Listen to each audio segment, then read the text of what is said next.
Many people believe that reaching the UFC guarantees riches for life, not only in the octagon, but also outside of it. Loose, getting better here in this round, though. Oh, man. Until that. From Diego Sanchez, who went from being one of the UFC's top stars to penniless because of alcohol and poor choices, to Tito Ortiz, whose reckless actions led him into scandals and financial collapse. These are 10 UFC fighters who lost everything. Diego Sanchez. Diego Sanchez was once unstoppable. As the winner of the very first season of The Ultimate Fighter, for the winner by unanimous decision, Diego! He made a name for himself as an all-out warrior who never backed down. His legendary fights against Clay Guida, Gilbert Melendez, and BJ Penn earned him multiple Fight of the Year awards. Sanchez's willingness to compete across 4 different UFC weight divisions showed just how fearless he was. At the height of his career, he was inches away from a championship belt, headlining major cards and collecting massive paydays. But with every rise comes a fall, and Diego's fall was devastating. The warning signs appeared in 2009, just weeks after his punishing defeat to BJ Penn at UFC 107. Sanchez appeared at the World MMA Awards visibly intoxicated. His rambling, incoherent acceptance speech was more than just an embarrassment. It ruined his reputation with sponsors. Bad Boy, one of his biggest sponsors, quickly cut ties with him, but his troubles extended far beyond the spotlight. His private life was unraveling too. A bitter custody fight revealed that the child he had raised wasn't biologically his. From there, his life spiraled. Diego turned heavily to alcohol and drugs, drowning himself in nights of partying, reckless behavior, and careless spending. Looking back, he admitted, "I got sucked really deep into fame, the money, even the drugs and alcohol. The worst part wasn't his addictions, it was betrayal. Even though he earned 6-figure fight purses and banked big fight of the night bonuses, Sanchez ended up broke. He put his trust in the wrong people, and they drained his finances dry. One of his closest friends lured him into shady investments, including Ponzi schemes, leaving his accounts completely wiped out. "One of my best friends totally did me dirty and wiped me out," he later revealed. Defeated and without direction, Sanchez withdrew to the mountains of New Mexico in an attempt to rebuild. His path closely resembled that of his idol, Johnny Tapia, the boxing icon from Albuquerque, who also battled addiction and financial disaster. But unlike Tapia, Diego managed to pull himself back. He found peace in faith, turning to Christianity and devoting himself to ministry work. Though he continued fighting, his toughest battle was no longer inside the cage. It was against the demons of his past. Diego Sanchez experienced every extreme: the fame, the fortune, the downfalls, and the betrayal. But as he himself said, "I've pulled myself out of that hole." Up next, Maria Agapova and the shocking road that led her into bankruptcy. Maria Agapova. At one point, Maria Agapova was seen as one of the brightest up-and-coming flyweights in the UFC. With her dangerous striking and solid submission skills, oh my goodness, she's hopping. she quickly gained attention in the mixed martial arts world. Her debut was explosive. She finished Hannah Cyphers in the very first round and earned a Performance of the Night bonus for it. Many believed she was on her way to a successful MMA career, but that future started to crumble sooner than anyone expected. It began with a shocking loss to Shana Dobson, one of the biggest betting upsets in UFC history. That defeat shook her confidence, and she never truly recovered. After suffering 3 more consecutive losses, the UFC released her in 2024, leaving her with a disappointing record of 2 wins and 4 losses. Even that setback alone would have been tough to bounce back from, but what came afterward was far worse. Before her final UFC fight, Agapova revealed that she was on the verge of becoming homeless. She said she couldn't afford rent, had no steady income, and didn't know where to go next. Things became so bad that she even started looking for homeless shelters. In one heartbreaking post, she shared that people had tried to take advantage of her, even going as far as attempting to sell her into adult slavery without her knowledge. After being cut from the UFC, Agapova tried to stay active in combat sports by stepping into boxing. Unfortunately, her efforts there didn't go well either. She walked away with only a draw and a loss in 2 fights. Right hand, left hook, overhand right from Schaefer. There's the counter with the... By early 2025, she had completely hit rock bottom. In another Instagram story, she wrote, "Today, I am staying on the street. If anyone can help, help, let me know. She explained that her last fight barely paid anything, leaving her completely broke. Out of sheer desperation, she decided to sign with the Bare Knuckle Fighting Championship, hoping for a second chance. But even that fell apart when her debut was cancelled because no opponent could be found. While many other female fighters turned to OnlyFans to earn money, Agapova refused to do that. She even shared that a friend had tried to lure her into modeling, only for her to later realize that it was actually a cover for adult work. Trying to survive, she attempted to sell her artwork and even started a small tattoo business. But both ventures failed to bring her any real stability. Eventually, the MMA community learned about her situation. Fans began pleading with Dana White to step in and help her, just as he once helped Joe Pyfer when he was struggling with homelessness. A viral post about Agapova's story spread across social media, and soon, many people offered support. Not long after, she shared a small but hopeful message. "Thank you all so much for your support. Things are much better today." Next is Duda Santana, a fighter whose fall from grace left everyone shocked. Duda Santana. Duda Santana was once seen as a rising name in the UFC's featherweight division. Known as Cowboy Zinha, a nickname given because of her resemblance to fellow Brazilian fighter Alex "Cowboy" Oliveira, she showed all the signs of becoming a strong contender. Santana entered the UFC in 2019 with an undefeated 3-0 record. For someone who grew up in Cidade de Deus, one of Rio de Janeiro's most notorious favelas, getting that UFC call was a dream come true. She had fought her way out of poverty through hard work and determination, using her aggressive striking and raw willpower to build a name for herself. But dreams can fall apart fast. Santana's career took a turn for the worse after she lost her UFC debut and later tested positive for banned substances. The organization released her in 2020. Then the pandemic hit, canceling fights and cutting off her income. With no fights to take and no savings to rely on, her life began to spiral out of control. Like many struggling fighters, she was left with no real options. But Santana's story took an even darker turn.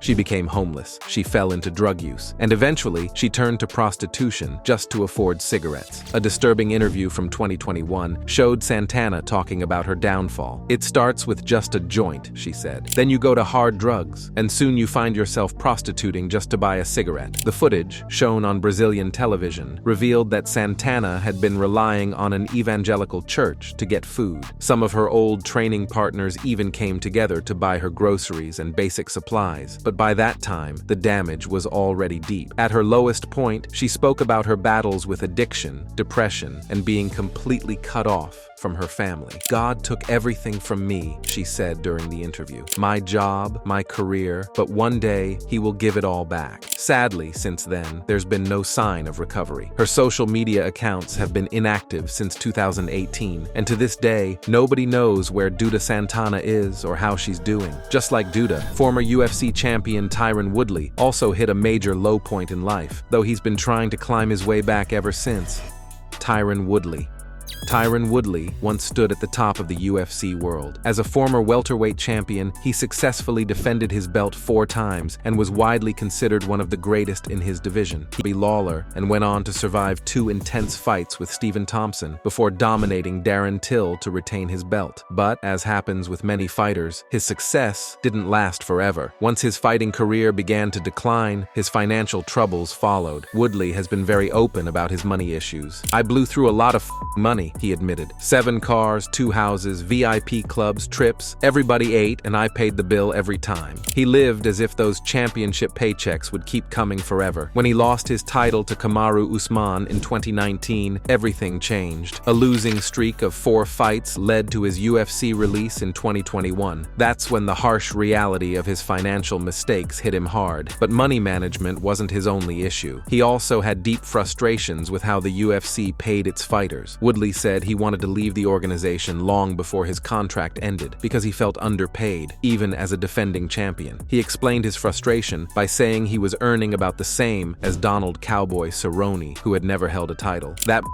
ain't never touched gold in his life, Woodley said. That's just a principle thing. Sometimes when you're an African American in this game, they think you should just be appreciative. I'm not just appreciative. I'm thankful for the opportunity, but you didn't give me my gifts. God did. He also publicly defended fellow fighter Demetrius Johnson, pointing out the unfair pay gap in the sport. He questioned why Cerrone was making $350,000 per fight, while Johnson, who defended his title 11 times, wasn't being treated with the same respect. Now, Tyron Woodley is focused on rebuilding his life. His story serves as a tough lesson for all fighters. No matter how much money you make, poor spending habits will always catch up to you eventually. And similar to Woodley's fall, Tito Ortiz also found himself tangled in controversy and poor decisions that eventually left him in financial ruin.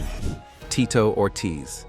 Tito Ortiz held the UFC light heavyweight championship from 2000 to 2003 and quickly rose to become one of the organization's biggest stars. His rivalries with fighters like Chuck Liddell, Ken Shamrock, and Forrest Griffin captured fans' attention and turned him into one of the top pay-per-view draws of the 2000s. But after his fighting career ended, Ortiz's life took a difficult turn. He faced serious money problems and made several questionable choices that hurt his reputation. After leaving the UFC, he tried his hand at different ventures, including a short-lived run in politics. He later moved to Florida and opened a restaurant called Tito's Cantina Tequila Bar and Grill in Cape Coral. The restaurant was meant to represent a new beginning, a chance to rebuild his version of the American dream. However, it also revealed the harsh financial challenges he was dealing with behind the scenes. Even though he was once a UFC champion and a Hall of Famer, Ortiz eventually found himself struggling to pay bills and working regular jobs to support his 3 sons. The restaurant was only one part of his growing money issues. Ortiz also faced controversy after applying for unemployment benefits while he was serving as the mayor pro tempore of Huntington Beach, California. The public criticized him heavily for this decision, and the backlash only grew as his time in politics went on. His outspoken opposition to face masks during the pandemic and constant conflicts with other city council members further damaged his image. What was once the proud career of a UFC champion was now overshadowed by financial hardship and public scandals. Ortiz, a man once celebrated for his victories in the octagon, found himself caught in one setback after another, both professionally and personally. Moving on, let's talk about another fighter whose story is equally heartbreaking, Mark Coleman, and the health struggles that led him into financial ruin.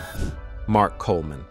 Mark Coleman was once one of the most dominant forces in mixed martial arts, widely known as a true pioneer of the sport. Born on December 20th, 1964, Coleman became the first ever UFC heavyweight champion and twice won the UFC tournament. His powerful ground-and-pound fighting style changed MMA forever and earned him the nickname the Godfather of Ground and Pound. Coleman didn't just dominate the UFC, he also became the Pride Grand Prix champion, proving his legacy as one of MMA's earliest legends. At his peak, Coleman stood at the top of the fighting world, feared by opponents and respected by fans. But like many athletes, his fame and success didn't last forever. Years of brutal competition left him with serious injuries, and his health eventually began to decline. In 2013, he underwent hip surgery, but what doctors found next was even more devastating. A severe infection developed during a follow-up operation, forcing doctors to remove part of his hip. They replaced it with a temporary plastic implant that caused him constant pain and made recovery extremely difficult. By the time Coleman turned 50, he was not only in poor health, but also financially broken. His health insurance was about to expire, leaving him with almost no support. The small amount of money he earned came from occasional fan events and autograph signings, but his condition made even those difficult to attend. Reports revealed that Coleman had completely drained his checking account. Seeing his dire situation, his close friend and former fighter, Wes Sims, started a GoFundMe campaign to help cover Coleman's medical expenses. The donations were urgently needed. His daily treatments included IV bags costing $24 each, and his rehabilitation could last for months. However, Coleman's money problems weren't caused only by his medical bills. During his fighting years, he hadn't made the best financial choices. Like many athletes, he didn't prepare for the future once his time in the spotlight ended. Up next is another heartbreaking case of a fighter's financial downfall,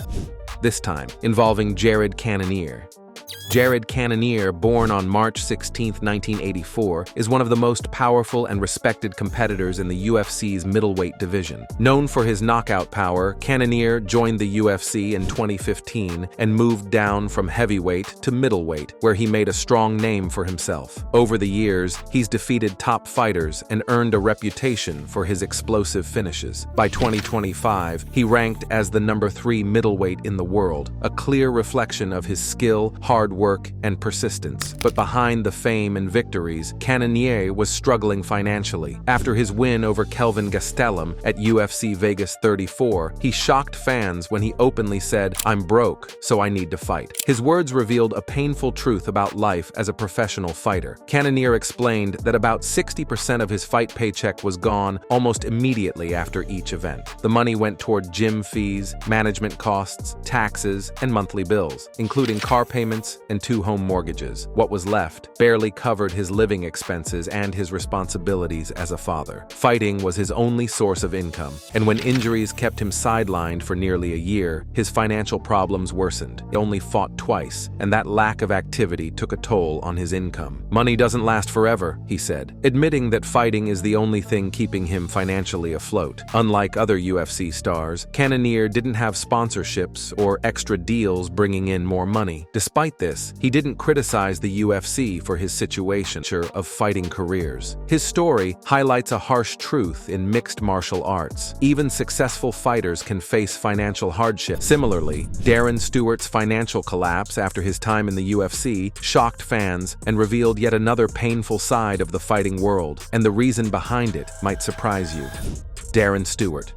Darren Stewart, born on December 30, 1990, was a skilled middleweight fighter who competed in both the UFC and Cage Warriors. His professional MMA career started in 2013, and 3 years later, in 2016, he stepped into the UFC octagon for the first time. Known for his incredible strength, Stewart delivered several impressive performances, securing memorable victories over opponents like Maki Pitolo and Eric Spicely. His exciting fighting style earned him multiple Fight of the Night and Performance of the Night bonuses, marking him as one of the sport's most entertaining competitors. However, his promising career eventually became overshadowed by serious financial struggles that pushed him toward retirement. In 2021, after a rough stretch in his UFC run, Stewart made the difficult decision to retire from mixed martial arts at only 33 years old. In a deeply emotional post on social media, Stewart opened up about how financial pressures had taken a heavy toll on both him and his family. He admitted that he had put all his eggs in one basket, hoping to climb back to success, only to watch his situation get worse. Despite his achievements in the cage, Stewart confessed that he was stressing just to keep food on the table. His financial problems were made worse by missed opportunities to invest his earnings wisely. In his farewell message, he reflected on the tough reality of professional fighting, expressing regret that he couldn't find the same financial backing or sponsorships that some other fighters had. Next, we move on to Mike Perry, whose long list of controversies and poor decisions led him dangerously close to financial ruin.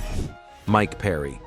Mike Perry, famous for his wild personality and unpredictable behavior, made his UFC debut in 2016 with a powerful knockout win over Hyun-Gyu Lim. Right from the start, Perry made his presence known with his aggressive fighting style and fearless attitude inside the cage. His biggest moment came when he defeated Danny Roberts and earned a $50,000 Performance of the Night bonus. At that time, Perry looked like one of the UFC's rising stars, an athlete who could handle any challenge. His raw power and explosive approach made him a fan favorite, but behind the spotlight, his financial life was falling apart due to overspending, poor money management, and costly personal decisions. In a now-deleted Instagram story, Perry broke down his earnings from a fight against Vicente Luque, exposing the harsh reality of his finances. He revealed that after taxes, management fees, and paying off a past year's tax debt, he was left with only $6 in his bank account. Yes, $6. Fans were shocked to hear that a a fighter earning six figures could end up nearly broke. According to Perry, he made $58,000 for the fight, but after $17,000 in taxes for Uruguay, $8,700 for his team's share, and other deductions, his payout wasn't nearly what people imagined. The situation painted a clear picture of how easily fighters can lose control of their finances. As time went on, Perry's financial problems kept returning, mainly because he used new fight checks to cover old debts instead of saving or investing wisely. His troubles outside the cage made things worse. In December 2016, he got involved in an altercation in Orlando that turned violent. Reports say that a stranger hit him after an argument involving his girlfriend, and Perry retaliated with a left hook that knocked the man unconscious. While some saw it as self-defense, the event added to his reputation for volatility. Perry's image took another hit when he faced backlash for using racial slurs on social media. After receiving criticism, he tried to defend himself by saying a DNA test showed he had 2% African ancestry, but the explanation didn't help. Later, he apologized and said he wanted to be a better example for his son. However, his behavior continued to draw negative attention. In October 2024, he was arrested for driving under the influence and refusing to sign a petition to appear in court, deepening his troubles. Between the legal issues, controversial moments, and financial mismanagement, Perry's story became one of the most talked about examples of wasted potential in the UFC.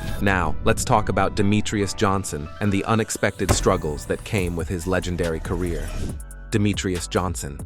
Demetrious Johnson is often considered one of the best mixed martial artists to ever compete. In the UFC's flyweight division, his dominance was unmatched. He successfully defended his title 11 consecutive times, setting a record that still stands. Despite his historic achievements, his pay did not match his level of success. Many fans and analysts agreed that Johnson's UFC earnings were surprisingly low compared to his accomplishments, and Johnson himself didn't hide his disappointment about it. Before he became a champion, Johnson faced tough times financially. He worked at a paper printing company just to make ends meet, a humble job that reflected how difficult the early years of his career were. Even after becoming one of the most respected champions in UFC history, his financial situation didn't drastically improve. Although he was at the top of his division, he often spoke about feeling underpaid and undervalued compared to other fighters. In 2018, Johnson made a bold move. He decided to leave the UFC and join One Championship, a major MMA organization based in Asia. He saw it as a chance to earn better pay and take on new challenges. The decision paid off in some ways. Johnson won the One Flyweight World Grand Prix and later added another world title to his list of accomplishments. Yet his move also drew attention to a larger problem in the sport: the financial struggles many fighters face, even at the highest levels. Which fighter's downfall surprised you the most? Let us know your thoughts in the comments section. And before you leave, don't forget to like this video and subscribe to MMA Rivals so you don't miss the next ones.